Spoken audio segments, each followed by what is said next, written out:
وہ بار بار جہنم کی آگ میں انسان کو جلایا جائے گا، تڑپایا جائے گا۔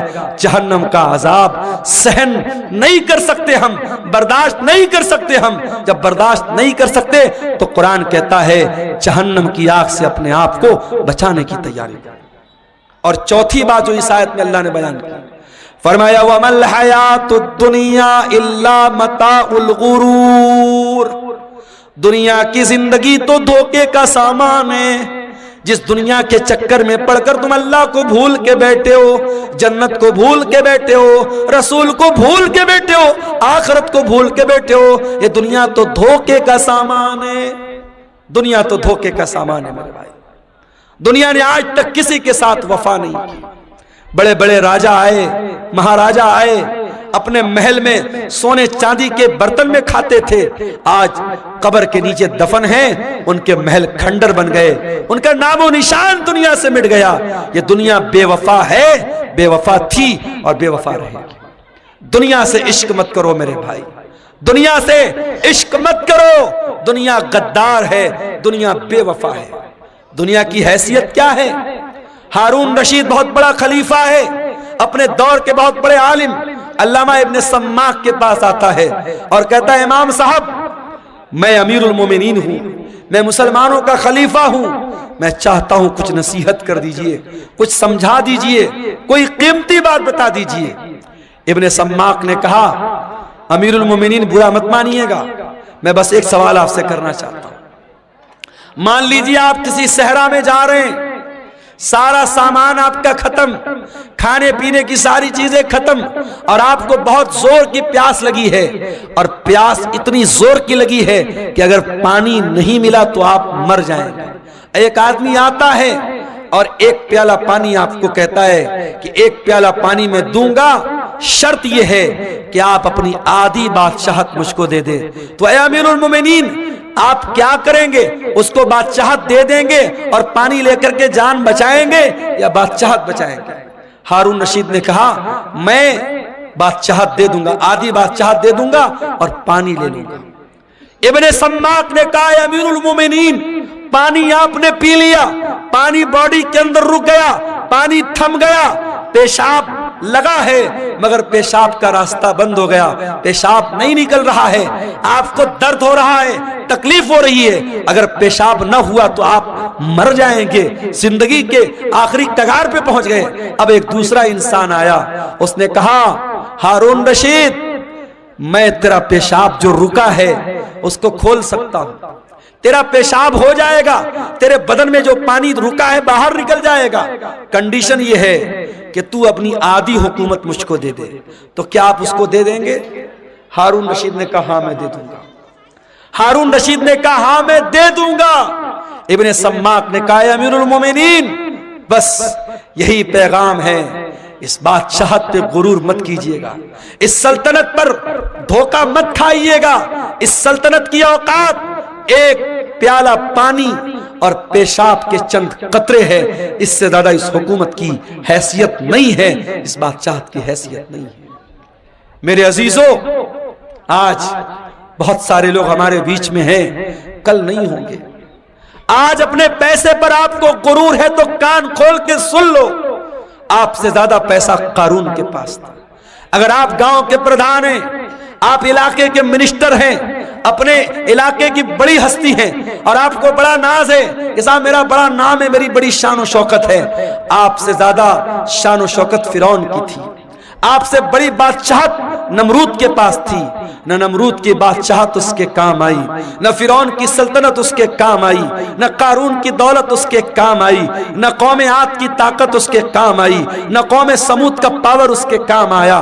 میرے پیارے ساتھیوں اگر کام آنے والی کوئی چیز ہے اللہ کا دین کام آئے گا، آپ کے نیک عمل آپ کے کام آئیں گے، ایمان آپ کے کام آئے گا، آپ کا عقیدہ آپ کے کام آئے گا۔ میرے عزیزو سورہ آل عمران کی آیت میں 4 سبق ہمیں ملے۔ پہلا سبق مرنا ہے، کل نفس ذائقۃ الموت، ہر نفس کو موت کا مزہ چکھنا ہے۔ یہ مدرسے والے چندے کے لیے آپ سے اپیل کر رہے ہیں، اور آپ اتنے بھی غریب نہیں ہیں 150 آپ نہ دے سکے، مگر آج نہیں دے رہے ہیں، اور جب مر جائیں گے تو بیٹا کیا کرے گا؟ زندگی میں کبھی باپ کی طرف سے صدقہ نہیں کیا، کبھی باپ نے خود صدقہ نہیں کیا، مر گیا تو بیٹا کیا کر رہا ہے؟ باپ کی طرف سے مدرسہ بنوا رہا ہے، باپ کی طرف سے ٹیوب ویل لگوا رہا ہے، ماں کی طرف سے مسجد میں قرآن دے رہا ہے۔ ارے زندگی میں ماں باپ کی قدر کرو اور زندگی میں صدقہ خیرات کیا کرو۔ اللہ کے نبی سے پوچھا گیا سب سے افضل صدقہ کون سا ہے، سب سے بہترین صدقہ کون سا ہے؟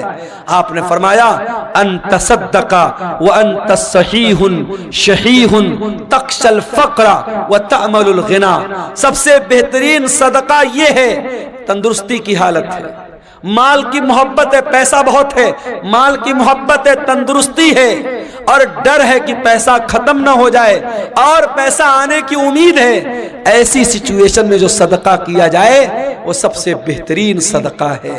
میرے عزیزوں، صدقہ خیرات کرنے کے لیے، نیکی کے کام میں حصہ لینے کے لیے موت کا انتظار مت کرو، موت آئے گی اور پل بھر میں آپ کا فیصلہ کر دے گی، موت آپ کا کام تمام کر دے گی۔ اس لیے میرے عزیزوں، قرآن کیا کہہ رہا ہے؟ یا ایھا الذین آمنوا لا تلہکم اموالکم ولا اولادکم عن ذکر اللہ، اے ایمان والو تمہارا مال اور تمہاری اولاد تم کو اللہ کے ذکر سے غافل نہ کر دے۔ مال کے چکر میں کہیں اللہ کو بھول نہ جانا، اولاد کے چکر میں کہیں اللہ کو بھول نہ جانا۔ وَمَن يَفْعَلْ ذَلِكَ فَأُولَئِكَ هُمُ الْخَاسِرُونَ، اور جو ایسا کرے گا وہ بہت نقصان اٹھائے گا۔ وَأَنفِقُوا مِمَّا رَزَقْنَاكُمْ مِن قَبْلِ أَن يَأْتِيَ أَحَدَكُمُ الْمَوْتُ، اور اے ایمان والو ہم نے جو روزی دی ہے اس میں سے خرچ کرو اس کے پہلے کہ موت آ جائے۔ فَيَقُولَ رَبِّ لَوْلَا أَخَّرْتَنِي إِلَىٰ أَجَلٍ قَرِيبٍ فَأَصَّدَّقَ وَأَكُن مِّنَ الصَّالِحِينَ، کہیں ایسا نہ ہو کہ موت کے آنے کے بعد تم کہو کہ اے اللہ 1 گھنٹے کا ٹائم اور دے دے، 1 منٹ کا ٹائم اور دے دے، میں تیری راہ میں صدقہ کرنا چاہتا ہوں، میں نیک بننا چاہتا ہوں۔ وَلَن يُؤَخِّرَ اللَّهُ نَفْسًا إِذَا جَاءَ أَجَلُهَا، لیکن اللہ کا قانون یہ ہے موت آ گئی تو 1 سیکنڈ پہلے نہیں مر سکتے، 1 سیکنڈ بعد میں نہیں مر سکتے۔ مجھے بہت اچھی طریقے سے یاد ہے 10 اکتوبر 2020 کی وہ شام، 10 اکتوبر 2020 کی وہ رات جب میری ماں کا انتقال ہوا تھا اور میں بنارس کے اپنے گھر کے بہت قریب کے ہاسپٹل میں ماں کو لے کے جا رہا تھا۔ ہارٹ اٹیک آیا تھا، شوگر کی پیشنٹ تھی وہ، اور بائک پر بٹھا کر پیچھے میرا چھوٹا بھائی بیٹھا تھا، اور ہاسپٹل کے کیمپس کے اندر جیسے ہی ہم داخل ہوئے تھے ماں کا جسم بے جان ہو کے بائک سے نیچے گرا تھا، اور جب ماں کو ہم لوگوں نے سارے بھائی وہاں پہنچ چکے تھے اور جب ماں کو اٹھا کر کے ہم لوگ ICU میں لے کے جا رہے تھے تو نیچرل بات ہوتی ہے مرنے کے بعد انسان کی باڈی کا وزن بڑھ جاتا ہے، وزن سے اندازہ لگ گیا کہ اب روح نکل چکی ہے، اب موت آ چکی ہے۔ ہمارے پاس کرنے کو باتیں بہت تھی، ہم لوگ کہہ سکتے تھے 5 منٹ پہلے لائے ہوتے، ڈاکٹر نے دیکھا ہوتا، یہ ہوا ہوتا، وہ ہوا ہوتا، یہ سب بہانے اپنی جگہ، قرآن کی یہ آیت اپنی جگہ۔ وَلَن يُؤَخِّرَ اللَّهُ نَفْسًا إِذَا جَاءَ أَجَلُهَا، موت تو اپنے وقت پر آتی ہے میرے بھائی۔ اس لیے اپنے نوجوان ساتھیوں سے بھی کہنا چاہتا ہوں، سیمانچل کے جلسوں میں میں کہیں کہیں بڑی بے حیائی بھی دیکھتا ہوں، سڑکوں پر لڑکے لڑکیوں کا جمگٹ بھی دیکھتا ہوں، بڑا ایسا ماحول میں دیکھتا ہوں، پورے انڈیا میں وہ ماحول کہیں نظر نہیں آتا۔ میرے بھائیوں، یہ جلسے، یہ پروگرام ٹھیک ہے، ادارے والوں کے اپنے مسائل ہیں، مدرسوں کی اپنی مجبوری ہے، جلسہ کرانے بغیر ان کو چندہ نہیں ملے گا، جلسہ آپ کرائیے، شوق سے کرائیے اور تقریرات کرائیے، مگر میں گھسیا گھاٹ کے مدرسے کے ذمہ داروں سے بھی کہنا چاہوں گا، اور ویڈیو بن رہا ہے، سیمانچل کے تمام مدرسوں کے ذمہ داروں سے کہنا چاہوں گا کہ اب بہت دیر ہو چکی ہے، اب اپنے جلسوں کو تھوڑا سا کنٹرول کر لو، عورتوں کا انتظام رکھو لیکن سختی سے منع کر دو، کوئی میلہ ٹھیلا نہیں لگے گا، کوئی عورتوں کے سامان کی دکان نہیں لگے گی، کوئی سڑک اور چوراہے پر مردوں اور عورتوں کا جمگٹ نہیں لگے گا، اور اگر نہیں کر سکتے تو پھر جلسے بند کر دو میرے بھائی، جلسے بند کر دو. یہ میلے کے نام پر اگر مردوں عورتوں کا جمگٹ ہوتا ہے تو اتنا بڑا گناہ نہیں ہے, اتنا بڑا گناہ نہیں ہے جتنا بڑا گناہ بڑے بڑے بینر لگا کے, بڑے بڑے فاٹک لگا کے, بڑے بڑے علماء کی تقریر کرا کے, اور سڑکوں پر مردوں عورتوں کا جب ہم جمگھٹ دیکھتے ہیں, جوان جوان لڑکیاں جا رہی ہیں اور جوان لڑکے ان کو دیکھ کر آوازیں کس رہے ہیں, اشارے بازی کر رہے ہیں, نین مٹکا ہو رہا ہے, یہ منظر دیکھ کر واللہ دل کو تکلیف ہوتی ہے. اور میں یہ سوچتا ہوں 2009 سے میں سیمانچل میں آ رہا ہوں, 15 سال ہو گئے, ہر سال آ رہا ہوں, تقریریں کر رہا ہوں, لیکن حالات جس کے تس ہے بلکہ اور برے ہو رہے ہیں. حالات کب سدھریں گے میرے بھائی؟ ہم کب جاگیں گے؟ کب ہوش میں آئیں گے؟ کب ہم چیتیں گے؟ کب اپنے عمل کو ہم سدھاریں گے؟ میرے عزیزو, آج کی تقریر میں یہی پیغام دے رہا ہوں کہ اس کے پہلے کی موت آ جائے اور یہ گناہ کرتے ہوئے اللہ کے یہاں ہم چلے جائیں, اپنے عمل کی اصلاح کر لو میرے بھائی, اپنی برائیوں سے توبہ کر لو.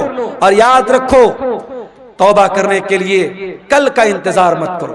جاؤ اپنے کمرے کا دروازہ بند کرو. جس طریقے سے بیٹھ کر کے بند کمرے میں موبائل دیکھتے ہو, جاؤ اپنے کمرے کی لائٹ بھی بند کر دو, دروازہ بھی بند کر دو, اور وضو کر کے اللہ کے سامنے ہاتھ پھیلاؤ اور سوچو کہ اب تک کی زندگی کیسی گزری تھی. اپنے گناہوں کو یاد کرو, اپنے خطاؤں کو یاد کرو, اور اگر اللہ کی بارگاہ میں روتے ہوئے 2-4 قطرے آنسوؤں کے گر گئے, واللہ کہہ رہا ہوں ان آنسوؤں کی بڑی قیمت ہے اللہ کے ہاں, ان آنسوؤں کی بڑی قیمت ہے اللہ کے ہاں. اللہ کے پیارے نبی فرماتے ہیں اللہ کو 2 چیزیں بہت زیادہ پسند ہیں, من قطرتین, 2 قطرے اللہ کو بہت پسند ہیں. قطرۃ دموع من خشیت اللہ, ایک اللہ کے خوف سے بہنے والا آنسو کا قطرہ, قطرۃ دم تحراق فی سبیل اللہ, اور ایک خون کا قطرہ جو اللہ کی راہ میں بہتا ہے. میرے عزیزو, توبہ کر لو, جوانی میں توبہ کر لو, اپنی طاقت کے دور میں توبہ کر لو. کل بڑھاپے میں توبہ کرنے کا کوئی مطلب نہیں ہوگا. در جوانی توبہ کردن شیوے پیغمبری, وقت پیری گرگ ظالم می شوت پرہیزگار. جوانی میں توبہ کرو, یہ نبیوں کا طریقہ ہے. بڑھاپے میں تو بھیڑیا بھی شریف بن جاتا ہے, جب منہ میں دانت نہیں, پیٹ میں آنت نہیں, شریف بن گئے تو کون سا کمال کیا. یہ رات کا ٹائم ہے میرے بھائی, یہ بڑا سہانا وقت ہے, بڑی برکت والا وقت ہے. اس وقت ہم اللہ تعالیٰ سے اگر توبہ کریں گے, اللہ سے رجوع کریں گے, مجھے یقین ہے اللہ ضرور ہماری توبہ کو قبول کرے گا. اور جب سچی توبہ کر لو تو اب تک جو گناہ کا کام کرتے تھے اس گناہ سے باز آ جاؤ, اس گناہ کو چھوڑ دو. اگر موبائل کا غلط استعمال کرتے تھے, یہی سے توبہ کر لو, نہیں کریں گے. اگر زناکاری اور بدکاری میں ملوث تھے, اگر اغلام بازی میں ملوث تھے, اگر حرام کا کوئی کاروبار کرتے تھے, اگر آج میں بھی آ رہا تھا راستے میں, ہماری کار کے ڈرائیور نے کہا, راستے میں کئی جگہ غیر مسلموں کی بستی گزری, ڈرائیور نے کہا مولانا صاحب ایک بات بولوں آپ کو. میں نے کہا بتاؤ. کہنے لگا کہ بہار میں اور خاص طور سے ہمارے اس علاقے میں آج کے دن ہمارے بہت سارے غیر مسلم بہت جوا کھیلتے ہیں, اور ان کا یہ ماننا ہے, غیر مسلم بھائیوں کا یہ ماننا ہے کہ دیوالی کی رات جو جوا کھیلے گا اور جیت جائے گا وہ سال بھر ہمیشہ جیتے گا, وہ کبھی ہارے گا نہیں. یہ مانتا ہے ان کی. اور ایک دن پہلے بھی دھن تیرس کا تہوار تھا, آپ نے دیکھا ہوگا مارکیٹ میں بڑی بھیڑ لگی تھی, بڑی بھیڑ لگی تھی. دھن تیرس والے دن ہمارے غیر مسلم بھائیوں کا یہ ماننا ہے کہ کچھ نہ کچھ سامان ان کو خریدنا ہے, چاہے جھاڑو ہی خریدیں گے مگر خریدیں گے. اور آج ابھی ہم لوگ چائے پینے کے لیے راستے میں رکے تو ایک صاحب نے بتایا کہ دکاندار فون پے نہیں لے رہا, وہ کیش چاہیے اس کو. اس نے کہا ہم فون پے سے پیمنٹ نہیں لیں گے, آج کے دن ہم کیش لیتے ہیں, ہم فون پے نہیں لیتے ہیں. تو یہ ہمارے غیر مسلم بھائیوں کے ہاں آستھا کے نام پہ بہت ساری چیزیں اندھ وشواس ہیں جو دھیرے دھیرے ہمارے یہاں بھی آ رہا ہے. میرے بھائیوں, اندھ وشواس سے بچو, اور جوا کھیلنا ہمیشہ حرام ہے اسلام میں. غیر مسلم بھائیوں کے ایک تہوار پہ کھیل رہے ہیں, مگر ہمارے مذہب میں کسی تہوار پہ کھیلنا یا کسی تہوار پہ شراب پینا جائز نہیں ہے. شراب سال کے 360 دن حرام ہے, جوا سال کے 360 دن. کل نفس ذائقۃ الموت, ہر نفس کو مرنا ہے, ہر جاندار کو موت کا مزہ چکھنا ہے. اس آیت میں یہ پہلی بات بتائی گئی, موت آنی ہے سب. موت سے چھٹکارا نہیں. اگر موت سے کسی کو چھٹکارا ہوتا تو شاید اللہ اپنے نبیوں کو بچا لیتا. اللہ کے بندوں میں سب سے اونچا مقام اللہ کے نبیوں کا ہے، مگر اللہ کے نبیوں کو بھی موت آئی. حضرت سلیمان علیہ السلام اللہ کے ایسے رسول تھے، ایسے نبی تھے کہ اللہ تعالیٰ نے ان کو بہت ساری سپر نیچرل طاقتیں دی تھی. جنات ان کے قبضے میں تھے، بڑے بڑے جنات اتنی بڑی بڑی دیگوں میں کھانا پکاتے تھے، پورا گاؤں کھا سکتا تھا. بڑی بڑی بلڈنگ بناتے تھے جنات، کسی مزدور کی ضرورت نہیں، جنات کھڑے ہو کر کے مزدور عمارتیں بنا دیتے تھے. ہوا ان کے کنٹرول میں تھی، وہ صبح سے شام تک کا سفر پل بھر میں طے کر لیتے تھے. اتنی بڑی طاقت حضرت سلیمان علیہ السلام کو ملی تھی. لیکن کیا سلیمان علیہ السلام کو موت نہیں آئی؟ موت آئی. کیسے موت آئی؟ سلیمان علیہ السلام کے حکم سے جنات بیت المقدس کی تعمیر کر رہے تھے، بیت المقدس کی بلڈنگ بنا رہے تھے، اس کا اسٹرکچر کھڑا کر رہے تھے. سلیمان علیہ السلام ان کو ڈائریکشن دے رہے تھے، سمجھا رہے تھے، ان کو نردیش دے رہے تھے. سلیمان علیہ السلام اپنے عصا کے اوپر، اپنی لاٹھی کے اوپر کھڑے ہو کر کے ان کو بتا رہے تھے. اور اسی حالت میں سلیمان علیہ السلام کو موت آ گئی. اپنی لاٹھی پر ٹیک لگا کے کھڑے ہیں، موت آ گئی. اب موت آ گئی اور جنات کو پتا بھی نہیں چلا کہ ہمارے باس کا انتقال ہو گیا، ہمارے مالک کا انتقال ہو گیا، جس کے حکم پر ہم یہ کام کر رہے تھے اس کا انتقال ہو گیا. جنات اپنے کام میں لگے ہوئے ہیں اور سلیمان علیہ السلام کی ڈیڈ باڈی ان کے انتقال کے بعد ان کا جو شریر ہے اسی لاٹھی کے سہارے کھڑا ہوا ہے. قرآن کہتا ہے فَلَمَّا قَضَيْنَا عَلَيْهِ الْمَوْتَ،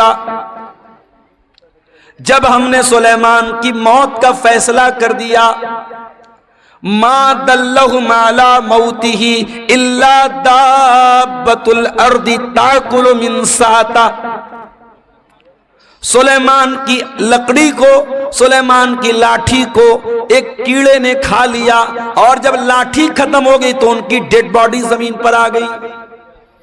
اور جب ڈیڈ باڈی زمین پر آ گئی تب جنات کو پتا لگا کہ ہم تو بہت بڑی غلط فہمی میں جی رہے تھے، ان کا تو آلریڈی انتقال ہو چکا ہے. ایک پیغمبر کو موت آئی. قرآن کہتا ہے کل نفس ذائقۃ الموت، ہر نفس کو مرنا ہے. امیر سے امیر کو بھی مرنا ہے، غریب کو بھی مرنا ہے. یہی قاری عبد الباسط صاحب ساؤتھ انڈیا میں اپنے ادارے کے چندے کے لیے جاتے ہیں. افطار کا ٹائم ہے، افطار کا سامان لینے کے لیے جاتے ہیں، اور ٹرین کے دروازے پر سیڑھی چڑھتے ہوئے اچانک ان کا پیر پھسلتا ہے، گرتے ہیں، اور وہی حادثہ ان کی موت کا سبب بن جاتا ہے. میرے پیارے بھائیو، ہم نہیں جانتے موت کب آئے گی، اس لیے کہ 5 چیزوں کی جانکاری صرف اللہ تعالیٰ کو ہے. سورہ لقمان کی آخری آیت اٹھائیے، ان اللہ عندہ علم الساعہ، اللہ ہی کو پتا ہے کہ قیامت کب آئے گی. قیامت کا ایگزیکٹ علم صرف اللہ تعالیٰ کو معلوم ہے. قیامت کی نشانیاں بتائی گئی، مگر قیامت ایگزیکٹ کب آئے گی، تاریخ کیا ہوگی، دن کون سا ہوگا، یہ ہمیں نہیں معلوم. ان اللہ عندہ علم الساعہ، قیامت کا ایگزیکٹ علم اللہ تعالیٰ کے پاس ہے.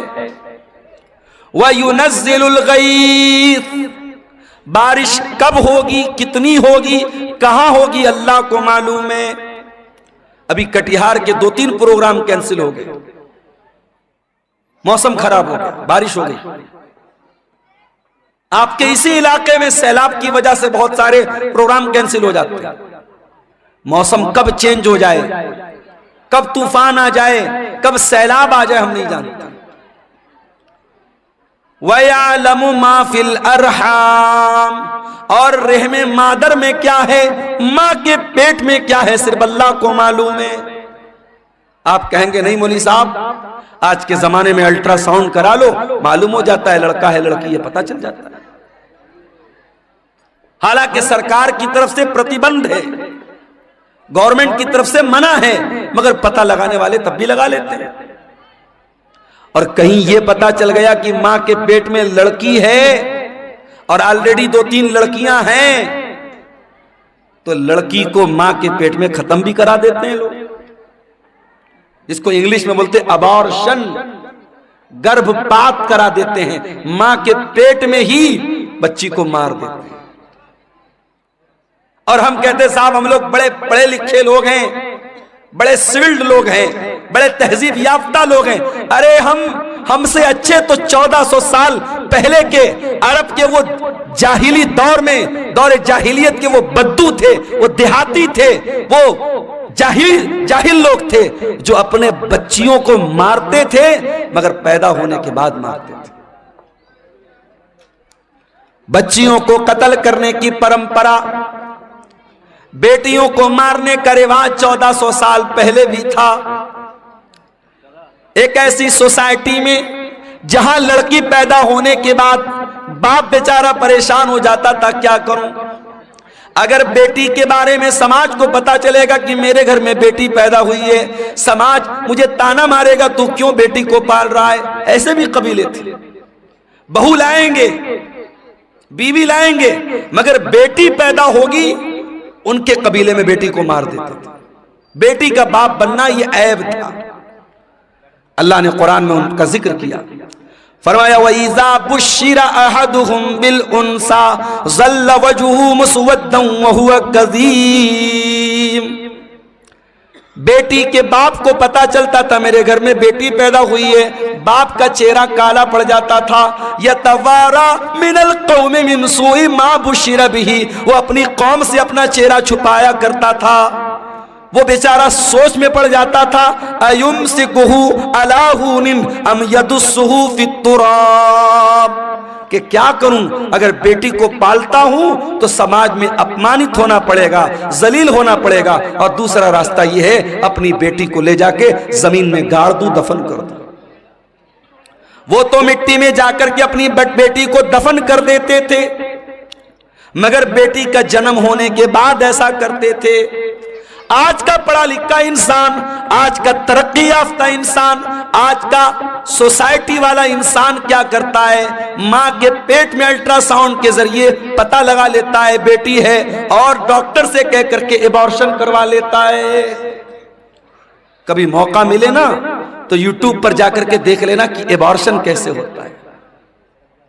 ارے عرب کے وہ جاہل لوگ بیٹی کو زمین میں گاڑتے تھے، بیٹی ایک بار تڑپتی تھی، ایک بار روتی تھی، اس کے بعد جب اس کی جان ختم ہو جاتی تھی بیٹی رونا بند کر دیتی تھی۔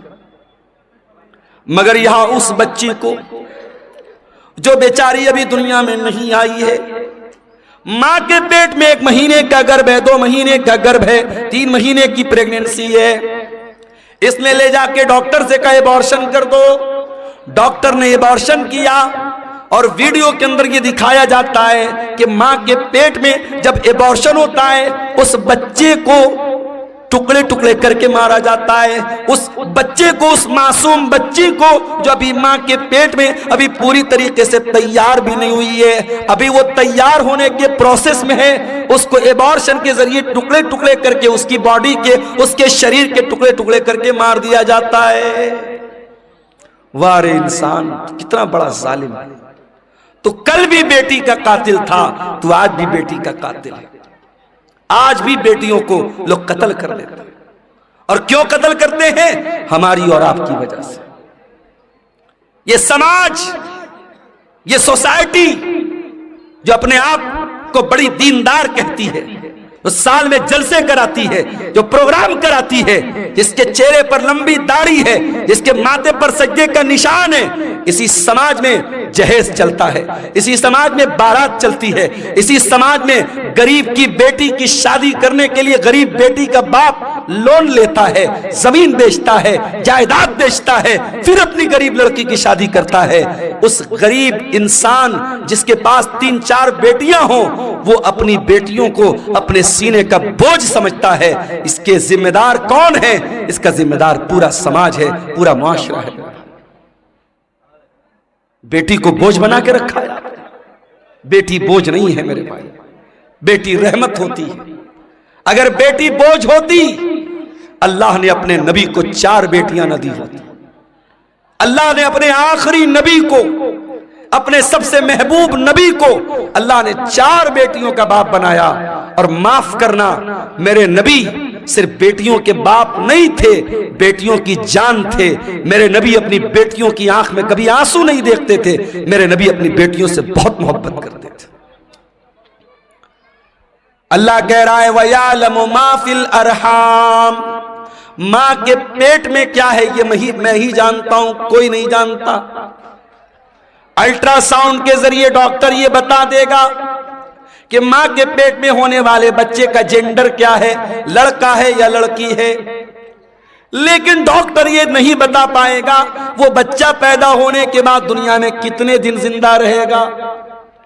ڈاکٹر یہ بھی نہیں بتا پائے گا وہ لڑکا ہو یا بچہ یا بچی دنیا میں آنے کے بعد نیک بنے گا یا برا بنے گا، نمازی بنے گا یا بے نمازی بنے گا، مسلمان بنے گا یا کافر بنے گا، وہ کیا بنے گا، اس کا کیریکٹر کیا ہوگا، اس کا مزاج کیا ہوگا، اللہ سب جانتا ہے۔ وَيَعْلَمُ مَا فِي الْأَرْحَامِ، رحم مادر میں جو بچہ ہے اس کا XYZ سب اللہ جانتا ہے۔ اور چوتھی چیز وَمَا تَدْرِي نَفْسٌ مَاذَا تَكْسِبُ غَدًا، اور کوئی نہیں جانتا کہ وہ کل کیا کرے گا۔ آپ سوچتے ہیں کل کہیں پروگرام ہے، آپ پہلے سے پلاننگ بنا کے بیٹھے کل مجھے پروگرام میں جانا ہے، اچانک کوئی معاملہ آ گیا، کوئی حادثہ ہو گیا، کوئی ٹرین لڑ گئی، کوئی بس گر گئی، کوئی روڈ پہ جام ہو گیا، کوئی مر گیا، کوئی بیمار پڑ گیا، کچھ بھی ہو سکتا ہے۔ ہم نہیں جانتے، ہم فائنل اور کنفرم نہیں جانتے کہ ہم کل کیا کریں۔ ایک پلاننگ کرتے ہیں، ایک اندازہ کرتے ہیں، لیکن کنفرمیشن ہم نہیں بتا سکتے کہ ہم کل کیا کریں گے۔ اور 5ویں چیز وَمَا تَدْرِي نَفْسٌ بِأَيِّ أَرْضٍ تَمُوتُ، اور کوئی نہیں جانتا کہ وہ کہاں مرے گا۔ قاری عبد الباسط صاحب نے بھی نہیں سوچا ہوگا کہ میں کٹیہار کے اور لابا کون سا ہے، یہ ضلع کون سا ہے، کٹیہار کے گھسیا گھاٹ کا رہنے والا، کیا انہوں نے سوچا ہوگا کہ میں ساؤتھ انڈیا میں جا کے کیرلا میں جا کر کے میرا انتقال ہوگا؟ نہیں، ان کے بچوں نے نہیں سوچا ہوگا۔ کوئی نہیں جانتا کب مرے گا، کہاں مرے گا۔ تو یہ 5 چیزیں صرف اللہ کو معلوم ہے۔ تو سورہ آل عمران کی اس آیت کی روشنی میں چند باتیں میں نے رکھی ہیں، اور میں